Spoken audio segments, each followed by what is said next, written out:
असांजी मौजूदा शाइरी जेका अॼु जे ज़माने में मुख़्तलिफ़ सिन्फ़ुनि ऐं नालनि सां लिखिजी पढ़िजी रही आहे, उनखे अवाइली दौर में गाह चइबो हुयो। उन ज़माने में भट भान ऐं चारण मुआशिरे में मौजूदु हिकिड़ा मुख्य किरदार हूंदा हुआ, जेके ॻुझियूं सुझियूं ॻाल्हियूं गाह जी सिन्फ़ में ॻाए वरजाए वस्ती वस्ती वञी माण्हुनि खे ॿुधाईंदा हुया।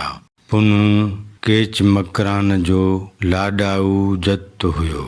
उन ज़माने में जत हिक शहर मां सामान उठनि ते लॾे ॿिए शहर में पहुचाईंदा या खपाईंदा हुया।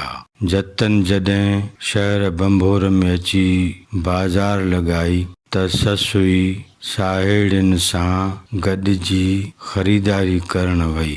ससुई जॾहिं केची वापारनि खां वखर जे बारे में पुछियो त हुननि छा वराणियो, इन्हीअ सैर मंज़र खे कंहिं भान भट या कंहिं चारण हीअं चयो: चोटा चंदन केवड़ा मूसी वखर जूं वीहूं, मुल महांगे आऊं ॾियां ॿियो खेटे ॿीणूं।